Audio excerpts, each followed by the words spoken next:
দাম্পত্য কলহ থেকে বেরিয়ে আসবে ভাবছো তো? রোজকার এই ঝগড়া অশান্তি আর ভালো লাগছে না। তাহলে স্ক্রিনে আসা এই ৩টে কার্ডের মধ্যে যেকোনো একটা চুজ করো।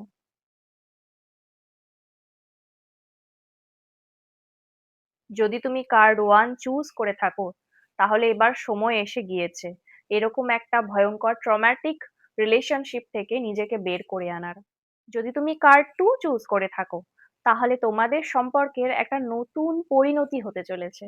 তোমাদের মধ্যে একটি ছোট্ট প্রাণ আসতে চলেছে। যদি তুমি কার্ড 3 চুজ করে থাকো, তাহলে তোমার এখনো অনেক ক্ল্যারিটির দরকার আছে। অন্যের কথা ইনফ্লুয়েন্স না হয়ে নিজের পরিস্থিতির বিবেচনা নিজেই করে দেখো। সবশেষে এটাই বলবো, জীবন তোমার, তাই সিদ্ধান্তও তোমার। যেকোনো পদক্ষেপ নেওয়ার আগে অবশ্যই চিন্তা ভাবনা করে নিও, যাতে পরে কোনো আফসোস না হয়।